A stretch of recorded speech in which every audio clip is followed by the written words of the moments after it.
tell them to do anything else. I just gotta make sure this is running.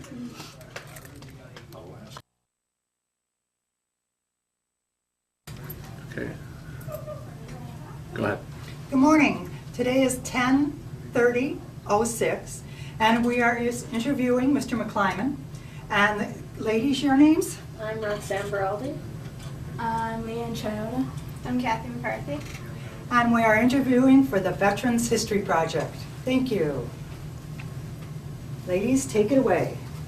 Okay. Can I start? Sure. Were you drafted or did you enlist? I enlisted. Where were you living at the time?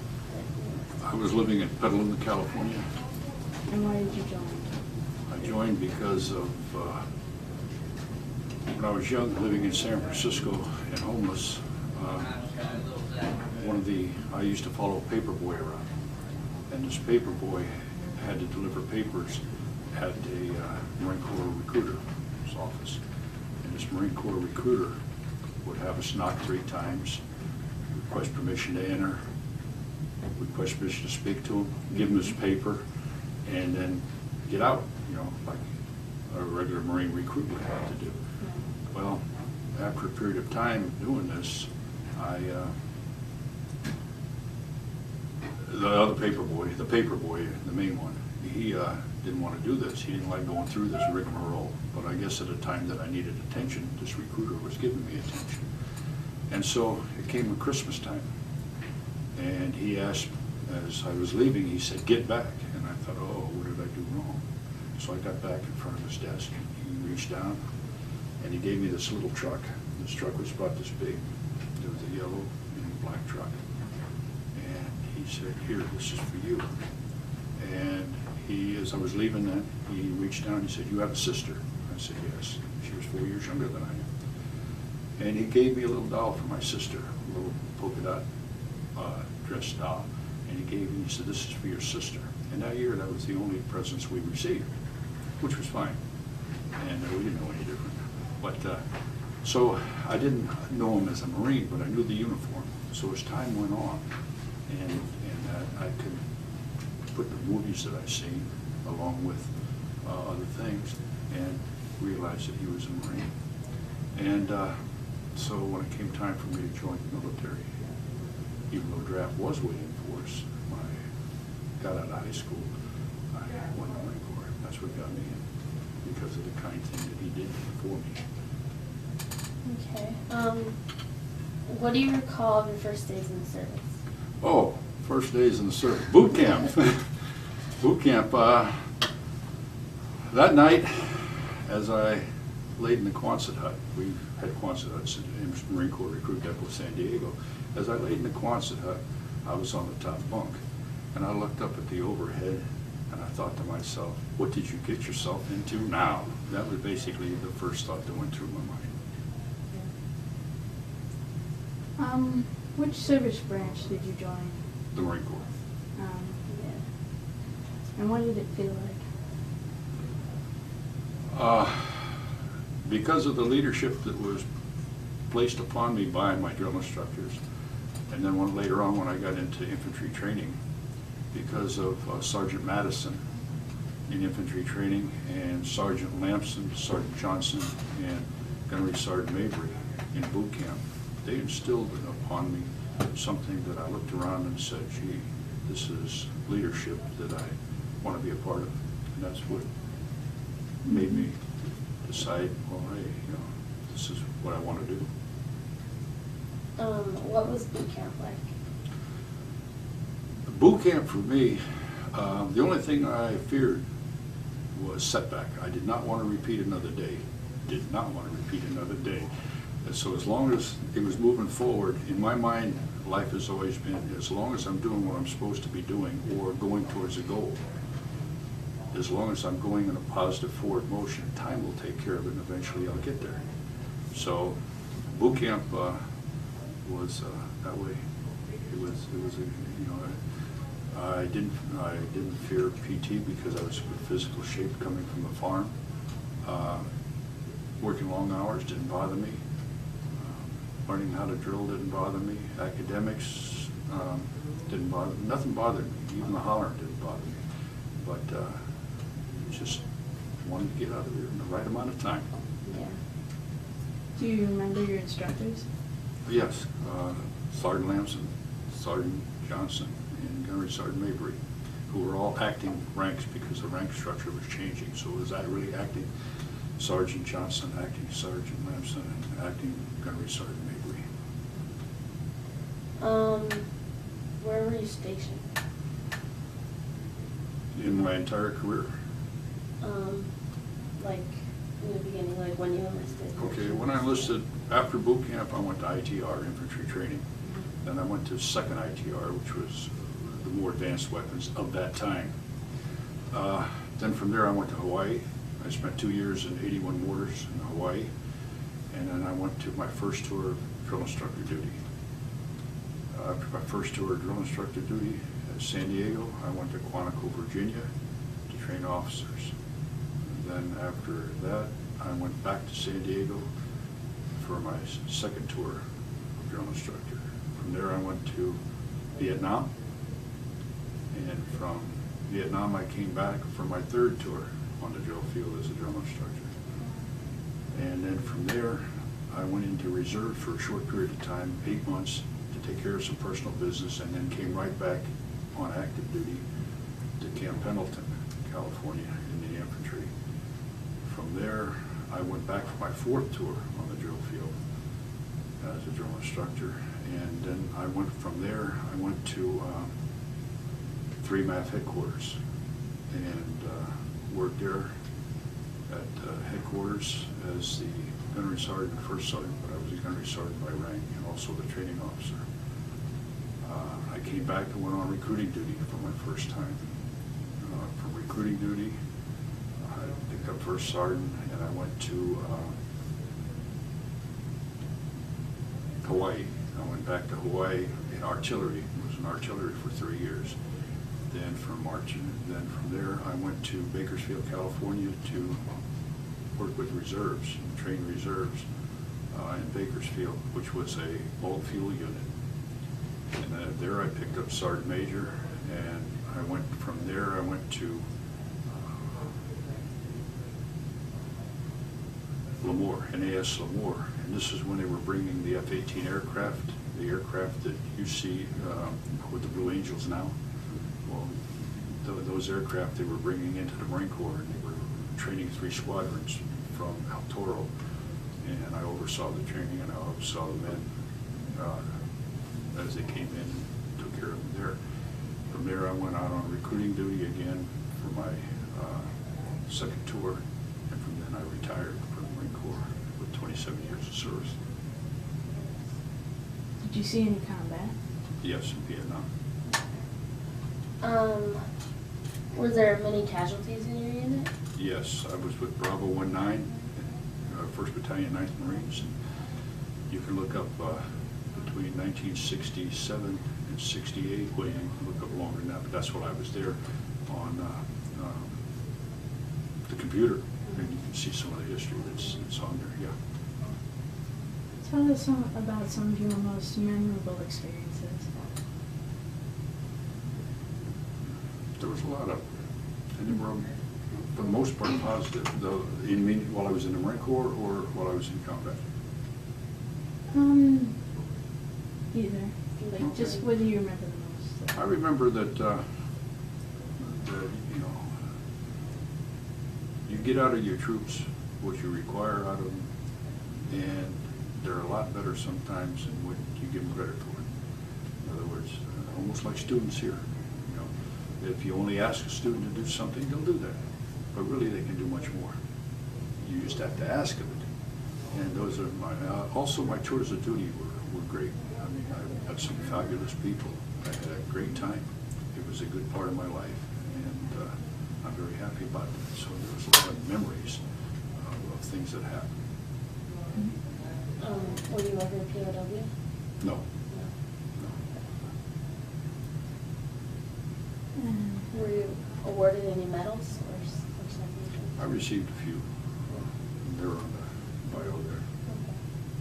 How did you get them? Well, my meritorious service, they looked at my service upon retirement, and I received that.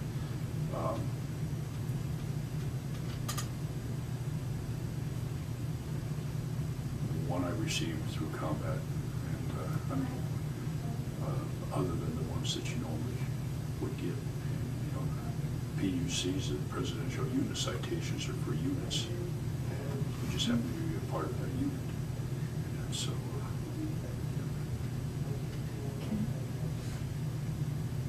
How did you stay in touch with your family? through mail. You could send a card, you could send a letter, and in the upper right-hand corner where the stamp normally goes, you wrote free, and so you didn't have to pay. I also kept in touch during that period of time with school kids.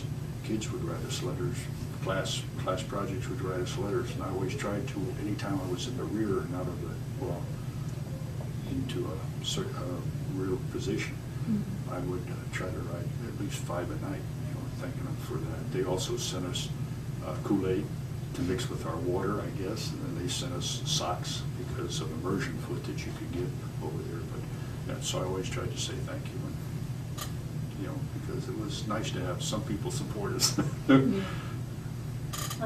What was the food like in Vietnam? The food was okay, and I'm probably one of very few people that like sea rations. So I mean, you know, food's food. Yeah. I mean, and you can dress it up certain ways. Hot sauce takes care of a lot of things. You know, but and then the different guys in the unit would try something, and they'd say, hey, I tried this, so we tried that. But the food in the rear, and I mean, like at the major places that we were at, we had good cooks, and they worked hard at trying to feed us right. Did you have plenty of supplies? Yes, we had plenty. I mean, there was a little problem when they were switching weapons from the M14 to the newer weapons. There was a little problem, but we had supplies, and the supplies weren't always the best. Sometimes it had holes in it. Sometimes, you know, it was. But we had the supplies. At least I had the supplies that I needed. Okay. Were you in like a stressful position that? Yes. Well, stressful in trying to keep not only yourself, but your men alive. And I say men because that's all I had at that time. You know, we didn't have women, at least where I was in my unit. But you have the stress of trying to keep them alive. You have the stress of trying to keep yourself alive, and also to carry out your mission, because you have to accomplish the mission and the welfare of your people. That's mainly what your whole life consists of. Was there anything special you did for good luck, like keep any comforting things with you?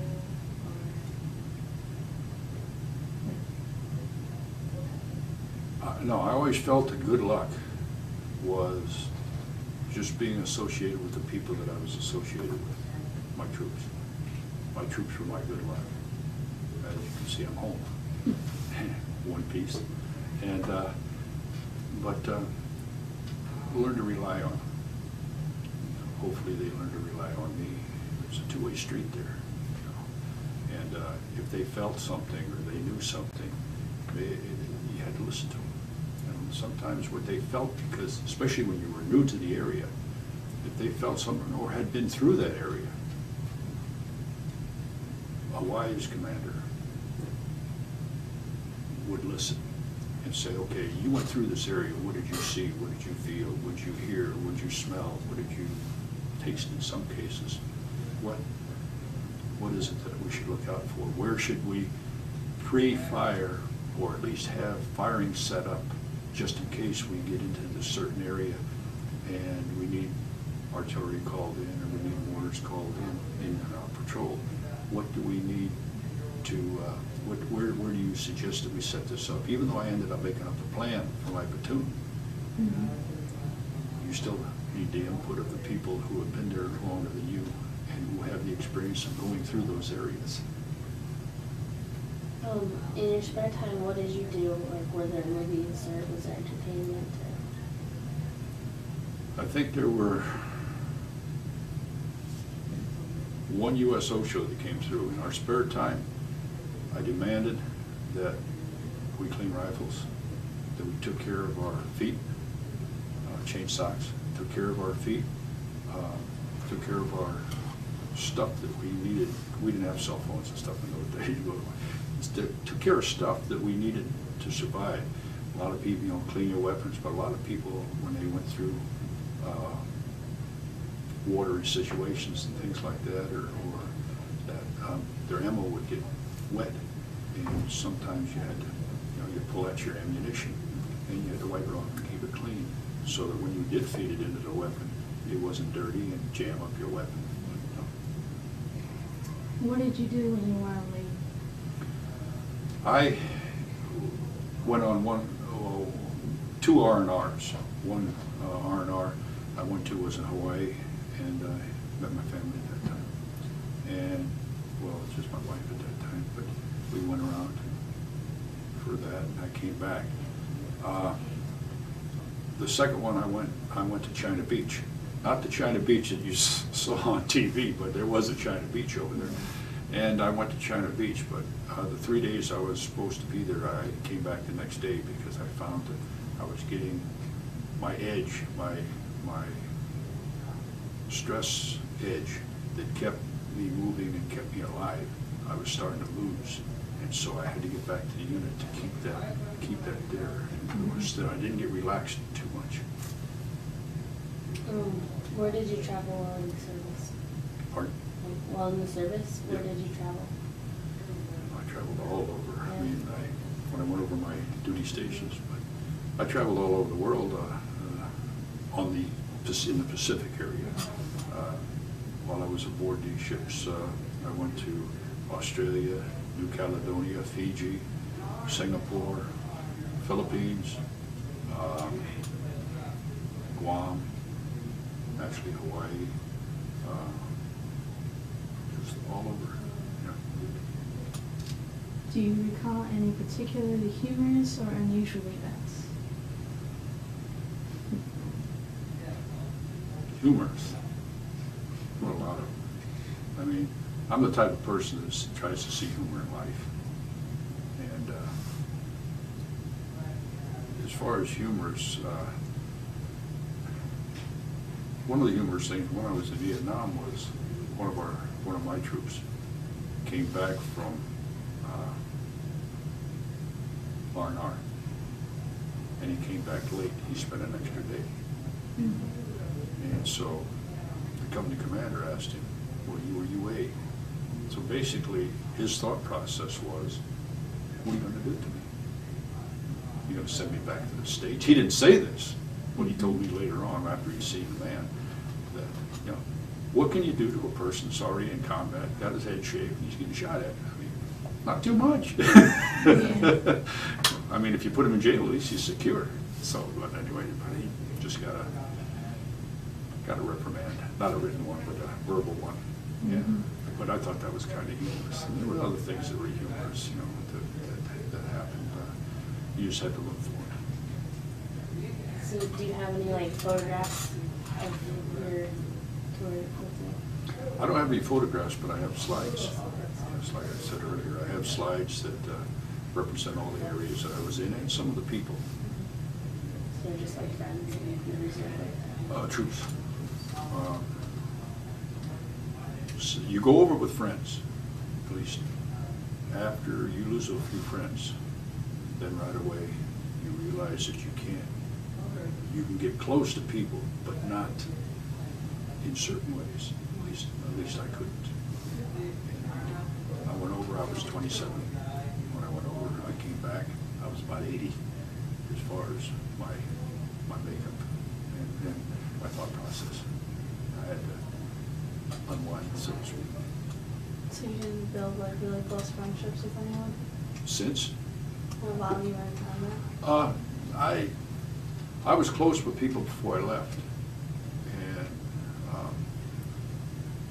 I saw that as a commander, I was a staff sergeant by rank, but still, I was a platoon commander some of the times, and company gunny some of the times. But I saw as that,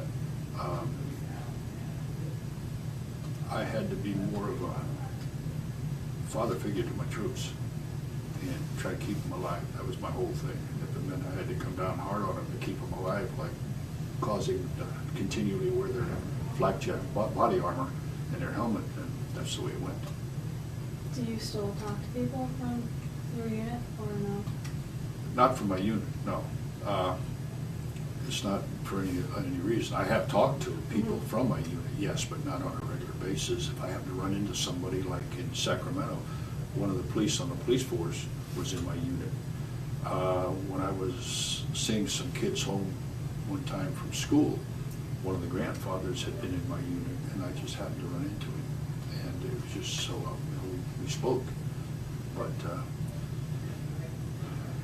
and naturally, people in the military who were in my unit, I still speak to them if it just happens to come up.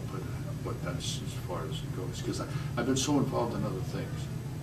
Education. I mean, after I retired, I went into education, and and I don't mean this in a positive sense. You know, kids, especially in the classroom, and then there's the vice principal of a high school of 2,800 kids, and then you realize that between events, dances, all these events, sporting events, like what you're doing and things like, between the events, your time is taken up. You get to school at 6:30 in the morning. Sometimes you don't leave till midnight, or later if there's a dance. so it just happens. And besides, you guys are students. You guys are more important because you still have the future that you got to prepare for. Did you keep a diary in combat? No.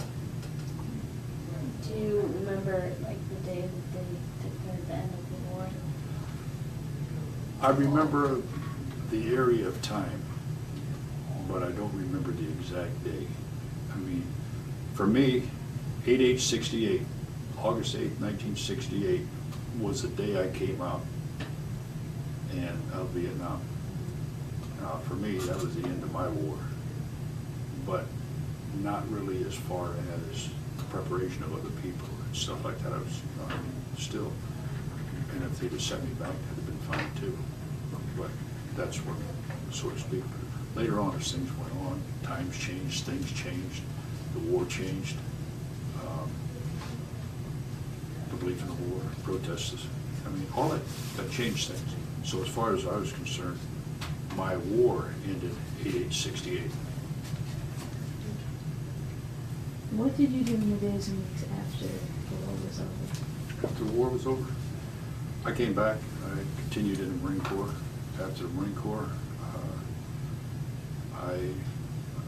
I retired on 27 years instead of going the full 30 because I had the opportunity to open up a Marine Junior ROTC at a high school, and that was in Sacramento, California. I spent 9 years as a junior ROTC instructor. There was an opportunity for going on and being a vice principal of that high school. I took on that. Spent there 6 years. After that, I went to a continuation high for a year and a half. I retired from continuation high school. A month later, I was called back, not out of retirement, but just to work as a vice principal of the elementary school. I spent 3 years there, and then I left there to come back here to Orchard Park. Did you get your education like through your GI Bill? Yes, I received my AA in business administration. I received that through tuition assistance. Tuition assistance is where you pay part and the Marine Corps pays part, or the military pays part. I received my full degree in business about 10 days prior to my retirement. I used my GI Bill to get a master's in education, leaning towards administration, and also a second master's in human resource managerial development, my teaching credential, and administrative credential. I also went on and I didn't want the full thing, but I wanted to gain the education portion of it in educational leadership in a doctoral program at the University of Laverne. So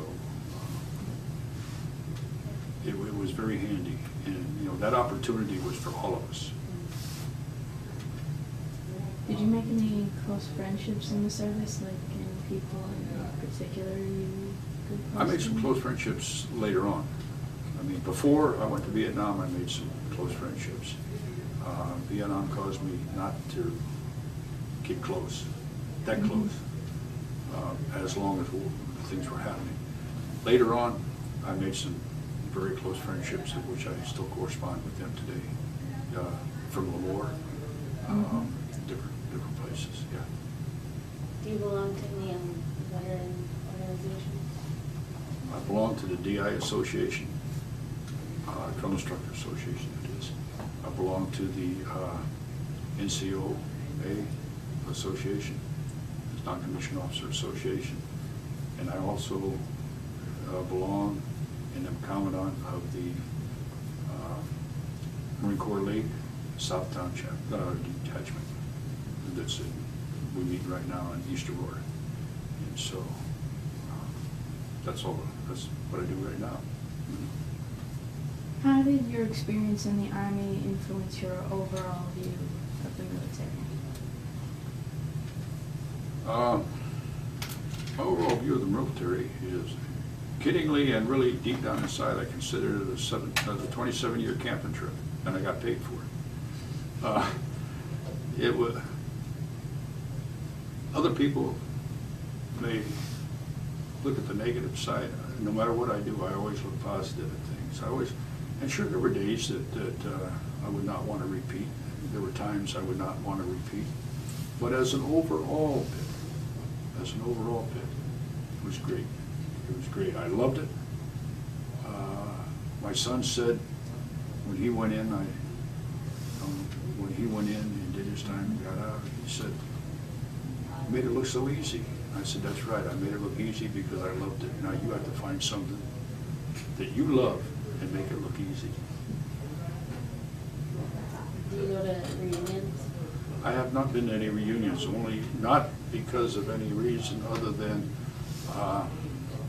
the timing of the reunions did not allow me to. I didn't want to leave my kids at school. I didn't want. Not that they couldn't get along without me, but because of what I was in, discipline and things like this, and in the classroom, I just didn't want to leave. I mean, to me, the reunions are nice, and if I could, I would like to go back to Vietnam. I would like to find a person on the other side who was opposed to me and go out to dinner with them, or whoever was there, because I have no hard feelings. They were brought up under what they thought was the way they live. We're brought up the way we think that we live. And at that point in time, there was a conflict of things. And they were fighting for what they believed in. We were fighting for what we believed in. And I have nothing personal against them, for the individual. And that's just the way I think. And how did your experience in the service affect your overall life?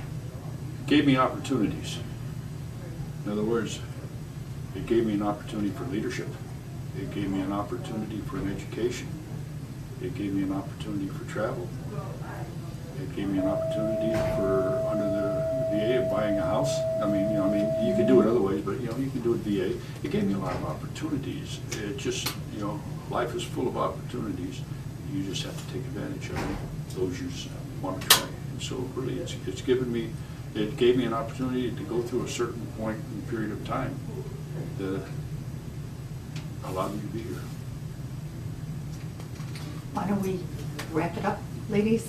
But I'd like to take a picture with you, Mr. McClymonds, against the flag. So if you'd all stand up there, please. Or you have to go to class. Oh, I don't look like I'm very bright here. Can you move in a little? There you go. I don't know. I hope this turns out.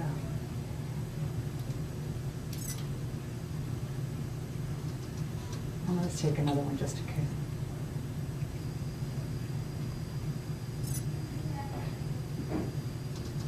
Oh, wait a minute. Oh, there we are. I got it now. Okay, let's try again. Okay, great. Thank you. Thank you so much. Thank you, and if you want anything Thank you. about the slides or anything, or anything that I have around. I think that would be really useful. That would be besides- nice. Yeah. Okay, so did you ladies make arrangements to get the PowerPoint or whatever you needed? We have each other's numbers and stuff, so. Pardon me? We have each other's numbers and stuff, so we can. Okay.